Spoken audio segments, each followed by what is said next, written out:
নমস্কার, কেমন আছেন সবাই? আশা করব সবাই খুব ভালো আছেন। আমিও বেশ ভালো আছি। আজকে আপনাদের সাথে শেয়ার করব দুর্দান্ত একটি রেসিপি। এটা কিন্তু ফ্রাইড রাইস নয়।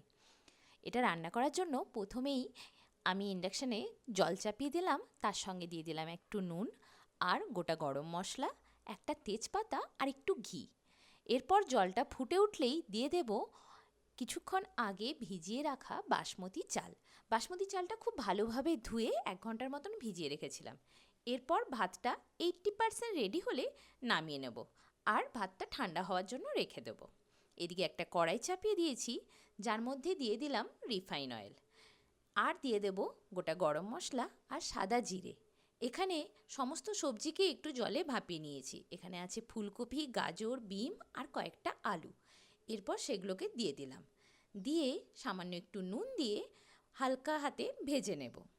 এর সঙ্গে আবার কয়েকটা মটরশুঁটিও দিয়ে দেব। এরপর সমস্তটাকে হালকা করে ভাজতে থাকবো। গ্যাসের টেম্পারেচারটা খুব বেশি হাই করব না, হালকা রেখে পরেই মানে কম রেখে পরেই এটাকে আলতো হাতে ভেজে নেব, যাতে সবজিগুলো সব ভালোভাবে সফটও হয়ে যায় আর ভাজাও হয়ে যায়। কিছুক্ষণ ঢাকা দিয়ে পরেও রেখে দেব।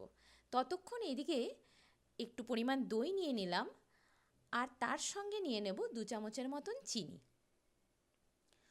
সমস্তটাকে খুব ভালোভাবে ফাটিয়ে নিতে হবে, যেন দইয়ের মধ্যে কোনো রকম লাম্পস না থেকে যায়। তার জন্য খুব ভালোভাবে ফাটিয়ে নিচ্ছি। চামচ দিয়ে খুব ভালোভাবে ফাটানো যায় না, তো তার জন্যই আমি এটা দিয়ে আরও ভালোভাবে একদম খুব সুন্দর করে ফাটিয়ে নিচ্ছি, যেন কোনোভাবেই লাম্পস না থেকে যায়। দেখুন, এটা রেডি হয়ে গেছে। এদিকে দেখছি তরকারিগুলো মোটামুটি সফট হয়ে গেছে, আলুগুলোও খুব ভালোভাবে সেদ্ধ হয়ে গেছে, বাকি সমস্ত সবজিও খুব ভালোভাবে ভাজা হয়ে গেছে।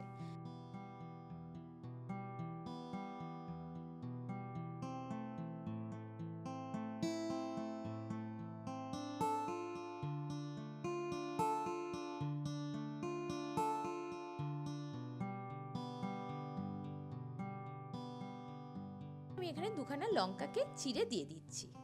এরপর রেডি হয়ে রাখা ভাতটা দিয়ে দিলাম।